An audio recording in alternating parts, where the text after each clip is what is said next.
With the mention of the name Thomas Jefferson come images of the Declaration of Independence, Monticello, and perhaps even the Liberty Bell.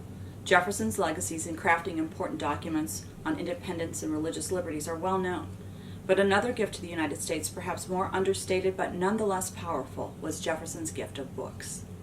Upon his death in August 1757, Jefferson's father, Peter, left a modest library of 42 volumes to his son. These books became the nucleus of Thomas Jefferson's first library.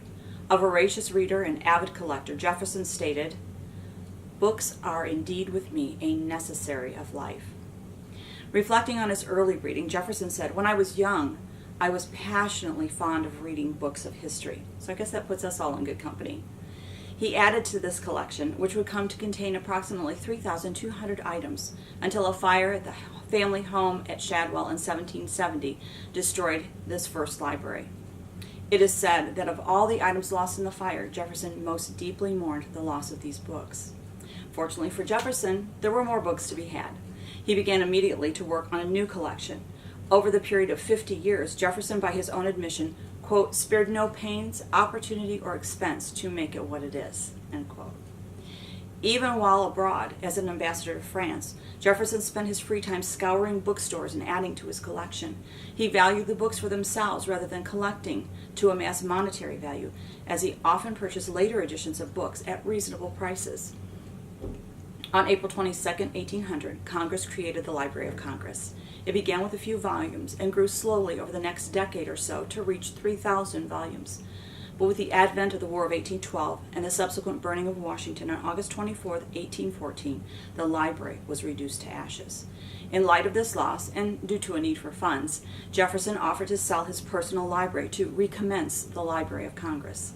After heated debate, they voted by a margin of 10 to purchase Jefferson's library on January 30, 1815, also enacting, quote, that a proper apartment to be immediately selected and prepared for a library room, and to cause the library lately purchased from Thomas Jefferson to be placed therein during the ensuing recess of Congress.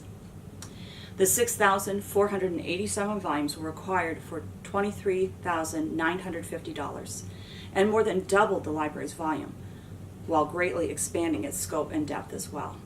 A contemporary described the acquisition as, quote, a most extensive, rare, and valuable collection of books in almost every language, and on nearly all subjects. Jefferson's library became the foundation upon which the rejuvenated Library of Congress was built. Almost immediately, Jefferson began yet again to acquire books for another book collection, what he would term his retirement library. His familiar quote, "I cannot live without books," recorded in June of 1815, might well have been in response to this third personal library. He kept books at both Monticello and Poplar Forest, the Monticello library being sold after his death in 1826 to cover debts, and the Poplar Forest library bequeathed to his grandson, Francis Epps, who sold them in 1873. Jefferson's books are the basis of the Library of Congress rare book collection and can be viewed in an ongoing exhibit at the Library of Congress today. Some 2,400 of the original volumes remain after a loss to another fire in 1851. In the 1950s, Miss Millicent Sowerby completed an extensive and masterful catalog of Jefferson's books. She not only listed every title in the original collection, but worked to determine their provenance and how they figured into Jefferson's writing and correspondence. The result was not just a listing of books, but a means of discovering more about Jefferson. Author William Peden states, "A study of his libraries adds not only to our knowledge of the age in which Jefferson lived, but throws further light on the man who more aptly than any other American can be called the Leonardo of the New World." Jefferson's diversity of interests, passions, and pursuits, as evidenced by his reading, were uncommonly expansive, and therefore lay a broad base for the reconstitution of the Library of Congress. From the seabed of Jefferson's personal library, the Library of Congress today catalogs more than 20 million books and 115 million items in approximately 460 languages. Jefferson would be pleased to see what his collection has grown to be.